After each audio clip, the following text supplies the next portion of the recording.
desculpa, eu esqueci de gravar essa parte é importante. Eu falei isso ali no período de aula, mas só para deixar claro. A aula de apoio, eu até faço uma revisão a contragosto. O aluno pede, professor, revise tal ponto. Eu vou lá e reviso. Mas não é o certo. O certo, eu já deixei claro em várias aulas, quem me conhece sabe. Para que tu aprenda, tu tem que ter estudado, surge uma dúvida. Aí tu interage, professor. Aí o cara vai lá, pô, bonita pergunta, puf. E assim vai.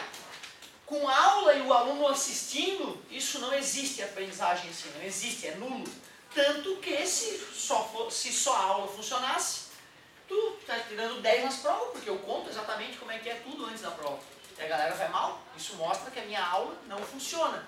Porém, eu tenho alunos que tiram 10 em todas as avaliações, todas. Por quê? Porque estudam. Não é a minha aula que deixa eles bons, é o estudo que eles fazem sozinhos que os deixa melhor. Beleza? Então está registrado mais uma vez para os futuros processos. Se o aluno não estudar, não vai conseguir e aí a reprovação é natural. Certo? Pai, tem que controlar o teu filho estudando, senão não é pai. Beleza? Vamos lá, primeira dúvida? Fala, meu irmão. Beleza? Círculo trigonométrico. Olha que legal. Olha que legal. Não, mas é aí que tá. É aí que tá, tu vê. Que muita gente está aqui no desespero tentando uma mágica que não existe para solucionar o problema da prova. Essas pessoas que não estudaram para a prova e começar a estudar hoje com uma aula que ela nem sabe o que perguntar, eles não sabem o que perguntar, então não adianta, isso é milagre. Então eu vou te atender já, só deixa eu tirar a dúvida dela. Parabéns, já vou te atender. Mas primeiro eu vou tirar a dúvida dela é honesta. Tu vê, né? Ela está querendo aprender. Tem gente que está querendo nota na prova, que é diferente. Então parabéns, garota, muito honesta a tua pergunta. E a tua colocação, nada a ver, de verdade. Mas tudo bem. Não tem problema, fica tranquilo, amor. Não estou te criticando assim pesadamente, é uma coisa na vida, a gente acerta e a gente erra. Tu errou na colocação, né? Foi uma colocação preconceituosa de certa forma e eu estou te alertando para isso. Ô galerinha, que bela tarde! Ô, boa noite! Ô galerinha, então olha só, como eu estava falando, eu não vou dar a mesma aula porque não vai te ajudar. Eu vou tentar diferenciar. Eu diria que para o aluno poder entender bem o que eu falei de círculo trigonométrico recentemente, ele tem que ter um conhecimento de decomposição de vetor. Senão ele não ia fechar a ideia, ele não ia conseguir pegar. Então olha só, tem esse vetor, pode representar uma força, já que agora estamos trabalhando com força. Eu trabalhei essa ideia no começo da física com vocês, que às vezes esse vetor está numa posição desagradável e a gente tem que achar duas componentes que representam ele, pontilhada paralela, esta é a força que a gente chama de Fx, pontilhada paralela, esta é a força Fy. Vou te fazer uma pergunta. Tu concorda que alterando esse ângulo alfa que a força F faz com o eixo x, alteram-se os valores das componentes? Tu enxerga que alterando o valor deste ângulo alfa, alteram-se os valores de Fx e Fy? Né?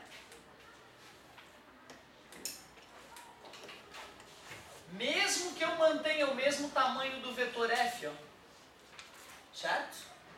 Na hora que eu mudei o ângulo, olha como se alteraram as componentes.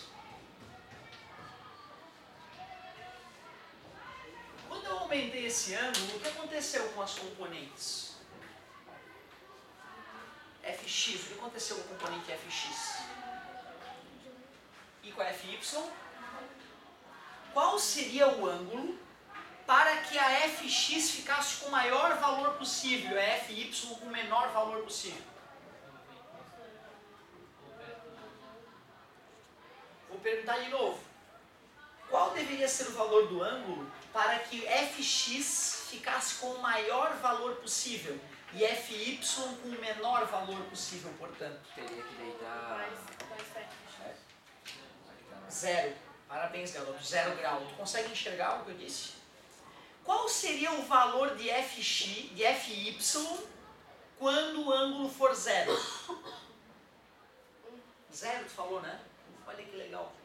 Olha como tu já tem a ferramenta que eu preciso. Tu vai entender tranquilo sobre o círculo trigonométrico. Vou fazer a outra pergunta agora. Qual deveria ser o valor de alfa para que fy assumisse o maior valor possível e, consequentemente, fx o menor? 90, tudo bem? Quando o vetor estiver assim, só vai existir fy. Quanto vai ser o fx nessa hora? 0. Vocês enxergam isso? Tranquilo? Ele vai encolhendo, né? Ele vai encolhendo, encolhendo. Na hora que o vetor f está assim, acabou o fx, desapareceu. Não dá nem para desenhar certinho. Concorda comigo?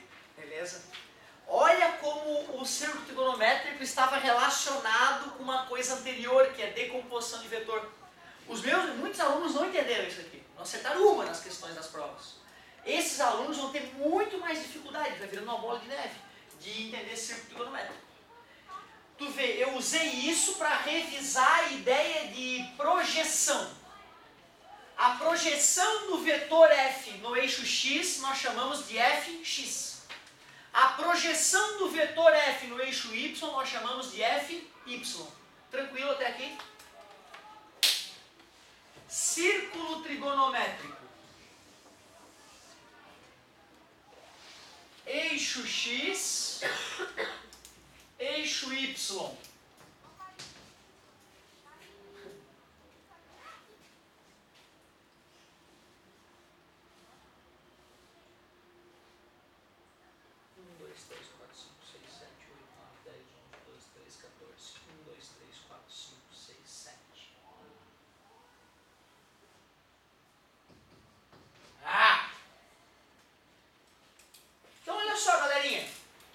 Botei o ponteirinho, vamos pegar aqui 30 graus aproximadamente, deixa eu ver se eu fui honesto.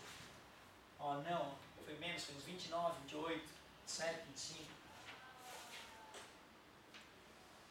Deixa eu ver se eu fui honesto. 29,9, me perdoei já, tá bom. Tu entendeu por que eu descobri que era próximo de 30 graus? Eu sei que ali é 90, né? Eu peguei esse ângulo aqui, ó, como se fosse um compasso, aí medi 3 deles tinha que dar. Concorda comigo? Isso eu nunca tinha falado, tu vê, olha como a tua pergunta foi enriquecedora. Né? Eu nunca tinha falado sobre isso, exatamente esse aspectozinho. Nunca as aulas são iguais, são massa. Vou chamar de 1, que é a grande sacada. Vou chamar de 1. Tenho o direito de formar esse triângulo retângulo, olha só, concordas que ele é retângulo? Eu posso chamar isso aqui de letrinhas, vou chamar de A e B hoje só para variar. Nós aprendemos que existe a função seno de 30, que é o cateto oposto sobre a hipotenusa. Nós vimos que dá para resolver esse triângulo fazendo cosseno de 30, que é o cateto adjacente sobre A. Logo, o A é o seno de 30, que dividir por 1 não fede nem cheira, e o B é o cosseno de 30. Concorda comigo?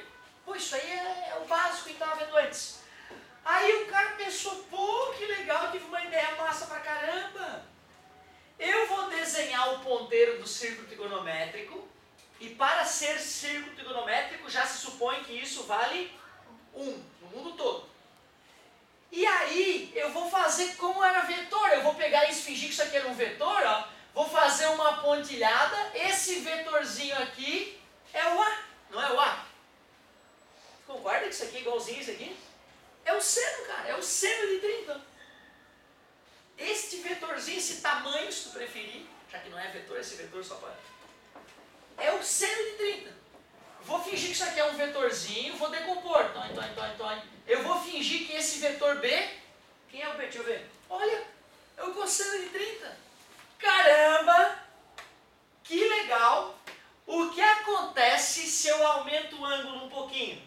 Próximo de 90, aumento um pouquinho. O que acontece com A e B? O que acontece com A? Aumenta. Concordas? Não é? Igualzinho lá. É isso que é importante. Se tinha facilidade lá, não tem por que ter dificuldade aqui, porque é o mesmo raciocínio. Quando esse ângulo aumenta, A aumenta e B diminui. Qual é o valor do ângulo onde o B será o maior possível? 0. Quando for 0, o B fica grandão. E o A? E o A? 0. Concorda? Tão pequeno que fica 0. 90. E nesse caso B vale quanto? Pronto. Agora é só pensar e responder quanto é que é o seno e o cosseno desses ângulos famosos, ó.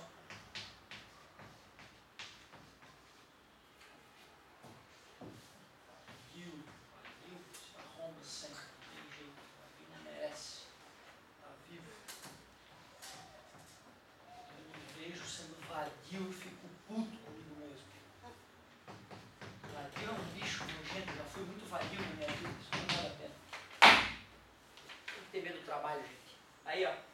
Seno de zero, depois da explicação toda, lembrando que esse é o eixo do seno, ou seja, o vetorzinho decomposto aqui é o valor do seno, e esse é o cosseno. Quanto é que é o seno de zero? Zero, porque aí que vai baixar tanto o ponteiro que esse aqui vai desaparecer. Olha que legal. Cosseno de 90. 1, quando esse cara vai crescendo, esse ponteiro cresce, cresce e ocupa todo esse cara. Como isso aqui vale 1, né? Isso aqui também vale 1. Daqui até aqui vale 1, só que como é para baixo, menos 1. Daqui até aqui vale 1 para a direita. Daqui até aqui para a esquerda, menos 1. Sacou? Seno de 90 é 1 por isso. Cada decomposição do vetor. Pode se pensar dessa maneira. Como isso é distinto disso, e tu vê, eu usei algo que teoricamente tu já tinha assimilado para mostrar pro teu cérebro. Não, tu entendeu? Tu entendeu? Outra, tu talvez até tenha entendido a aula, só que não deu tempo ainda, tem que dormir. É durante o sono que o teu cérebro organiza a matéria da aula. A galera que fica namorando na internet, tu dorme só 3, 4 horas por noite, pai, não aprende. Ah, mas eu desligo o modem e o celular. Ah, mas teu filho é humano, cara. Teu filho vai mentir como todo ser humano para tentar fazer as coisas acontecer. Não confie. O ser humano não pode se confiar nessa idade, entendeu? Então tem que ver o teu filhinho dormindo, certo? Tem que estar lá olhando. A porta está trancada. Não pode, pai. Não seja burro, tá bom? Então assim, ó, como eu estava te falando, eu quis pegar uma coisa que tu já sabia e te empurrar a boca abaixo. Ó, não, tu sabe, se tu manja aquilo, obrigatoriamente tu manja isso. Mas agora vamos falar a verdade. Não tem vetor. Foi uma sacanagem minha. É um ponteiro de relógio. Muda alguma coisa? Nada. A gente não chama de componente, a gente chama de projeção. Muda alguma coisa? Porcaria nenhuma. Mas não é vetor, é uma minha brincadeira, mentira, mentirinha.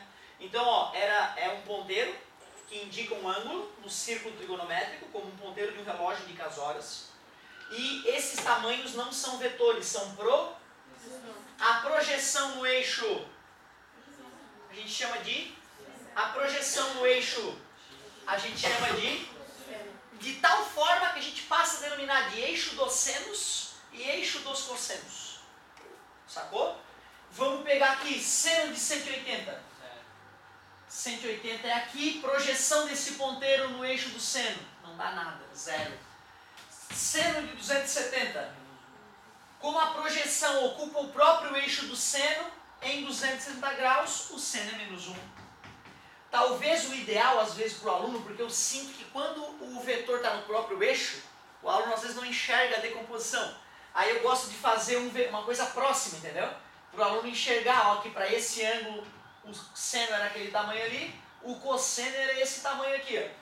À medida que eu me aproximo de 270, o que acontece com o tamanho do seno? Vai diminuindo, ou seja, se aproximando de... E esse cara aqui?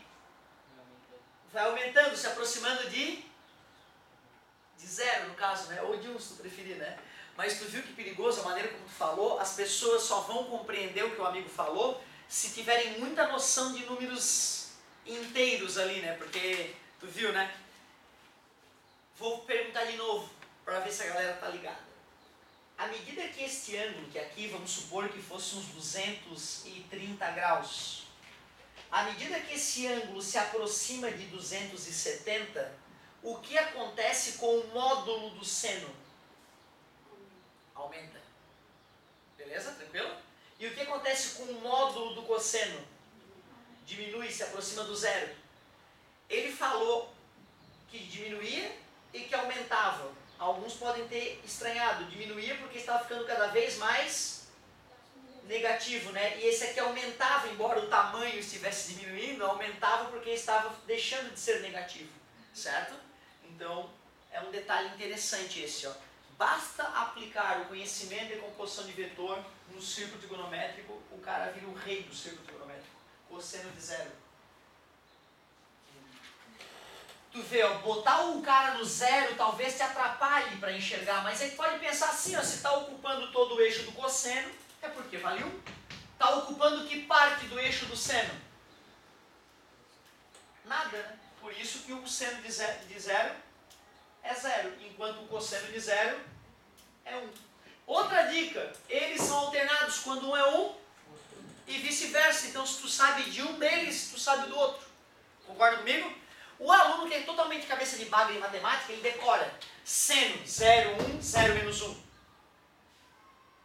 E aí, o cosseno é o contrário. Então, 1, 0 menos 1, 0. Eu acho isso o fim da matemática. Eu, particularmente, acho o fim, a ruína do cérebro. Porque aí a pessoa não está raciocinando. Ela decorou. É totalmente diferente da pessoa enxergar o que está acontecendo, a origem da brincadeira, fazer uma projeçãozinha boba e tirar a parada. O seno de 360, galerinha. Qual é o seno de 360? 0. Por que é 0? Porque é igual ao 0, tu vê. Então, 360 eu já penso que nem o 0. Porque é arco... Côngruo. 0. Foi de bola. Cosseno de 90. Bota o ponteiro no 90. Projeta em cima do eixo do cosseno. Dá bem no 0 mesmo. Cosseno de 180. Menos 1. Cosseno de 270. 0. Projeta, projeção dá bem no 0. Cosseno de 360. É igual ao cosseno de 0. 1. Show de bola. Depois disso, galerinha, nós vamos passar para a próxima aula para os senos, cossenos e tangentes dos amiguinhos do 30, 45 e 60. Primeiro a gente só analisou o 0, o 90, o 180, o 270, certo? Aí eu vou pedir para vocês, por exemplo, ó, só um exemplo, tá? Para a gente encerrar a discussão aqui e tem outras dúvidas para atender. Qual é o cosseno de 120 graus? Tu teria que sacar que os 120 graus faz 60 graus. É aqui que está os 120 graus, vocês concordam? 180 menos 60, 120. Beleza? Ele vai dar exatamente a mesma projeção, ó, no caso do seno, né? A mesma projeção do 60. Concorda? Esse tamanho aqui, ó, fica igual para o ângulo de 60 e para o ângulo de...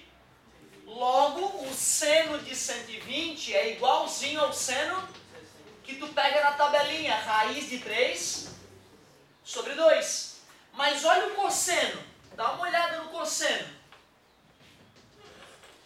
O que aconteceu? Um é positivo e o outro é negativo, mas se esses ângulos aqui são iguais, né? Essas projeções, se tivesse desenhado com perfeição, deveriam ser idênticas também, né? Ou seja, o cosseno de 120 é menos o cosseno, é igual ao de 60, só que ficou para a esquerda, por isso que é negativo. Logo, o cosseno de 120 é menos 1 sobre 2. É isso que nós veremos na próxima aula. Certo? Só para dar uma palhinha do que vai acontecer. Mas parabéns pela tua pergunta, adorei a tua pergunta, muito boa. Nós temos que discutir isso bastante ainda para os alunos entenderem bem essa história. E o aluno que entender, que aprender a usar a projeção, vai dominar círculo trigonométrico. Vai dominar círculo trigonométrico sem decoreba, só entendendo o conceito de projeção. Vamos para a próxima agora.